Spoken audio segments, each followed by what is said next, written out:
En cuanto a algunos temas ya un poco más avanzados de modelación, realmente dentro de los elementos finitos, podemos hablar de una condición inicial de esfuerzos y deformaciones. Hasta el momento nosotros hemos hablado de un estado de esfuerzos que obtenemos con una condición de carga de una estructura, ¿cierto? Un tensor de esfuerzos que podemos llegar a generar, una condición de deformaciones también que podemos llegar a obtener del comportamiento asociado a los desplazamientos de una estructura, pero digamos que no nos hemos preocupado por evaluar si existe una historia de esfuerzos previa en esos materiales. Entonces resulta que puede el programa también llegar a involucrar esos efectos, unas condiciones de preesfuerzo, de deformación inducida en un proceso de carga inicial antes de que se llegue digamos, a la carga de fondo, lo que queremos nosotros de fondo. Esta condición, pues la podemos representar de esta forma, ¿sí? Donde yo puedo tener un módulo de elasticidad asociado a que esta condición super cero es una condición de esfuerzos iniciales o de formaciones iniciales, ¿sí? Nosotros, cuando no la hemos considerado hasta el momento, pues sabemos que nuestro módulo de elasticidad eh, para una condición lineal se relaciona directamente con esfuerzos y deformaciones, pero ahora bajo una condición o de esfuerzos iniciales o deformaciones iniciales, pues digamos que ya lo podemos estar allí incluyendo. Puedo decir entonces que un estado de deformaciones, perdón, de esfuerzos, yo lo puedo encontrar como, para un caso elástico, como el modo de elasticidad que afecta un gradiente de deformaciones, afecta unas deformaciones iniciales y una historia de esfuerzos iniciales. Esto lo podemos nosotros incluir dentro de nuestro sistema con un vector adicional de esfuerzos de cada elemento finito, ¿sí? La mayoría de los problemas mecánicos unidimensionales, ese esfuerzo y deformación longitudinal son iguales a cero. Es lo que nosotros consideramos, pero digamos que ya digamos, si lo vemos desde un punto de vista práctico, por ejemplo, el tema de fabricación de perfiles de acero, donde hay una diferencia en el proceso de enfriamiento, hablando de perfiles laminados, entonces esa diferencia de enfriamiento induce unos esfuerzos residuales en los elementos que se podrían llegar a evaluar, se podrían llegar a considerar desde esta condición de trabajo de pre-esfuerzos o pre-deformaciones. Entonces lo que yo les planteo es, oiga, tenemos para una condición espacial de esfuerzos o de deformaciones iniciales, podemos incluir en nuestro tensor una condición preliminar, ¿sí? Acá tengo mi historia de esfuerzos de formación en mi modelo constitutivo con una matriz, con un tensor constitutivo de material, ¿sí? Ya sea elástico o no, asociado a la condición de esfuerzos. Esto ya extrapolado a un sistema de espacial.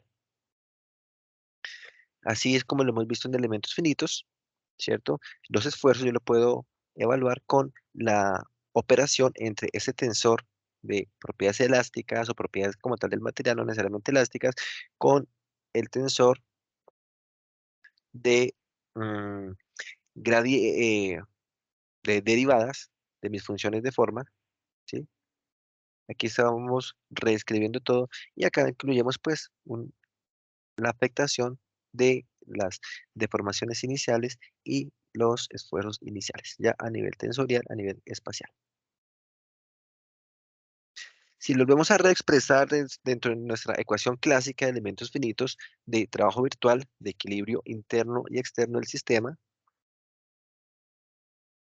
puedo decir que este sistema es una matriz de rigidez, ¿cierto? Por mi vector de desplazamientos nodales, va a tener ahora componentes de cargas de cuerpo, cargas de superficie y adicionalmente una condición de esfuerzos y o deformaciones iniciales si lo tenemos en cuenta. Y obviamente pues unas cargas nodales en donde las vamos a considerar. Esas cargas nodales también pueden llegar a verse afectadas por esfuerzos y deformaciones iniciales. Entonces ya desarrollándolo un poco más explícitamente, cómo puedo armar yo mi vector de esfuerzos iniciales, mi tensor, ¿cierto? Donde está interviniendo esa condición de esfuerzos iniciales, de formaciones iniciales también, ¿cierto? En sistemas triangulares, elementos bidimensionales o elementos rectangulares. Aquí ya tengo la integral doble entre -1 y 1, recordando el mapeo eh, de los elementos.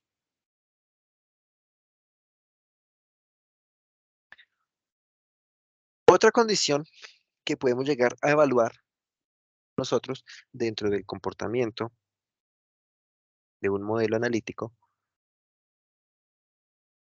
es un estado no estacionario. ¿Qué es un estado no estacionario? Un estado que evoluciona en el tiempo o donde se le presenta una evolución de cargas. Generalmente lo que hemos solucionado nosotros es un estado estacionario. O sea, tengo una condición, una respuesta, tengo un ejercicio, el que sea un modelo de análisis, por ejemplo, unidimensional, donde voy a pararme sobre el eje X, tengo unas respuestas nodales, ¿cierto? Lo que ocurre en el nodo 1, en el nodo 2, nodo 3, nodo 4, nodo 5, ok, y esa es mi respuesta. Pero resulta que tengo una condición de trabajo donde evoluciona en el tiempo. Entonces, en el paso uno, ¿sí? O uno, esa era mi respuesta. Pero después de un tiempo, fue otra mi respuesta. Después de otro tiempo, fue otra mi respuesta. Después de otro tiempo, fue otra mi respuesta. Como vemos la evolución de las líneas rojas. Todas dependen del tiempo. Entonces, mi respuesta nodal es una función temporal, aunque le llamamos pseudotiempo, ¿sí? Porque puede que yo no lo evalúe en función del tiempo, sino lo evalúe en una función de incremento de carga, por ejemplo, ¿sí? Que yo no aplique una carga suponiendo algo de 10 toneladas de una vez, sino que voy a aplicándola en una carga secuencial de 1 tonelada, 1 tonelada, 1 tonelada, así 10 pasos. ¿Qué es lo que ocurre? Pues que si mi estructura, primero le aplico una carga de 1 tonelada, bajo esa carga de 1 tonelada, voy a suponer un ejemplo, una viga simplemente apoyada, una carga de 1 tonelada le va a ejercer una deformación, va a inducir una deformación sobre la viga, ¿sí? Entonces, al aplicar la segunda tonelada, se le va a aplicar una estructura deformada. Entonces, la respuesta no va a ser la misma, porque, y al aplicar la tercera, pues la tercera tonelada va a ser sobre una estructura que ya tenga otra deformación acumulada, ¿sí? Entonces, no va a ser la misma respuesta que yo le ponga las 10 toneladas a una estructura, digamos, no deformada, a que yo le ponga secuencialmente una carga eh, a una estructura y le vaya incrementando y vaya haciendo la acumulación de sus deformaciones para encontrar cómo es el estado real de trabajo. Eso es lo que hacemos nosotros con esta condición de análisis no estacionario y realmente se usa mucho porque ya se incluye el efecto de la no linealidad. Entonces, ese carácter no lineal del problema está determinado por un modelo constitutivo del material donde el estado de esfuerzos en un instante es función de la deformación en ese momento y de la historia de cargas que trae. Donde la formulación se introduce una función constitutiva incremental, nuestro eh, modelo constitutivo, ¿sí? Y por eso hablamos de pseudotiempo. No necesariamente tiene que ser temporal, sino que hay un proceso de incremento en la aplicación de la carga. Entonces, lo que hace el programa es propone una solución, pues vamos a ver un poco más adelante, propone una solución, mira si la solución ya satisface el equilibrio del sistema, si no, evalúa el residuo y si ese residuo ya está dentro de unos límites que yo le pongo al programa para garantizar, para que haya una convergencia rápida, entonces pues suspende el ejercicio y pasa al siguiente paso. O si no, pues continúa iterando hasta que reduce esa diferencia.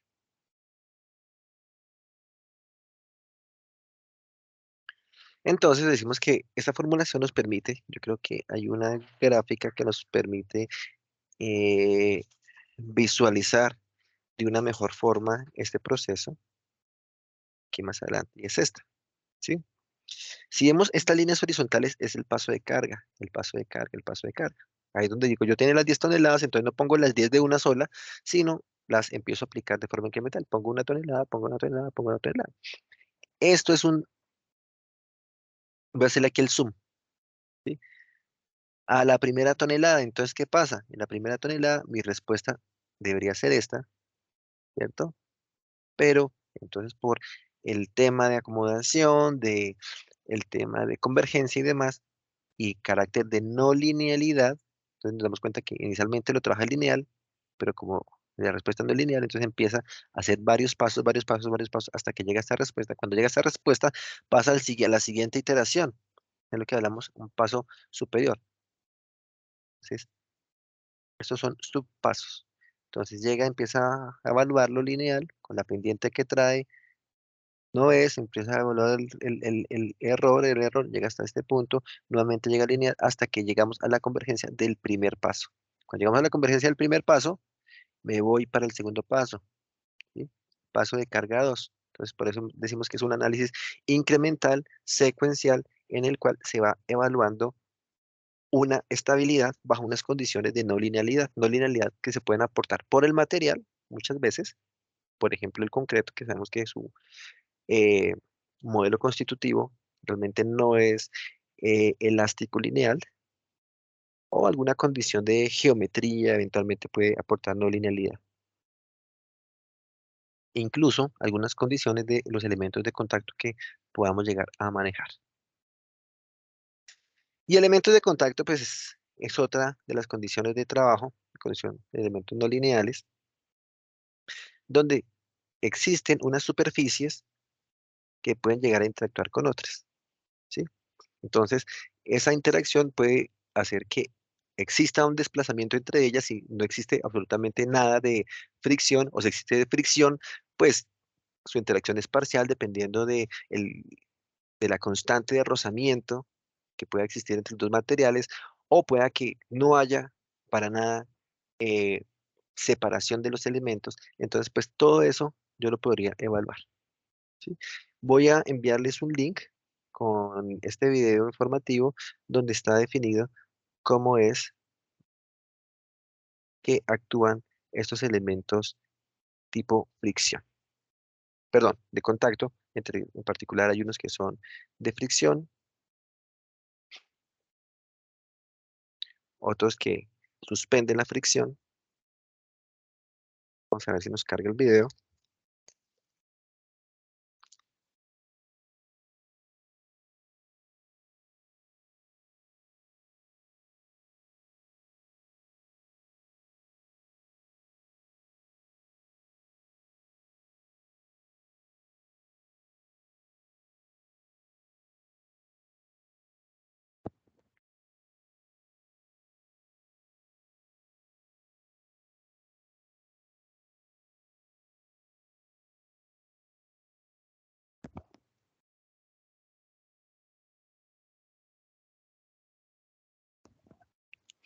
Los contactos ahí implica penetración de un cuerpo en el otro.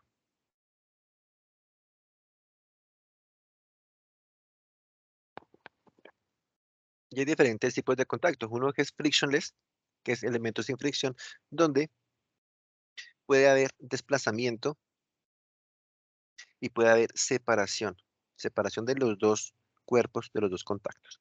Voy a enviarles un video donde hacemos un ejercicio de contactos. Donde hay un friccional, contacto de fricción, me dice que puede haber separación perpendicular a la superficie, pero el desplazamiento sobre caras depende de la constante de rozamiento que hay entre los dos materiales. Un contacto rugoso nos dice que hay desplazamiento vertical, bueno, vertical no, caras perpendiculares se pueden separar, pero no hay deslizamiento entre las dos superficies. Un contacto de no separation nos dice que no va a haber separación vertical, perpendicular entre caras, pero sí va a haber un deslizamiento entre las superficies. Y por último, el contacto bounded nos dice que no hay ni separación perpendicular a la superficie, ni hay deslizamiento entre cuerpos, entre caras.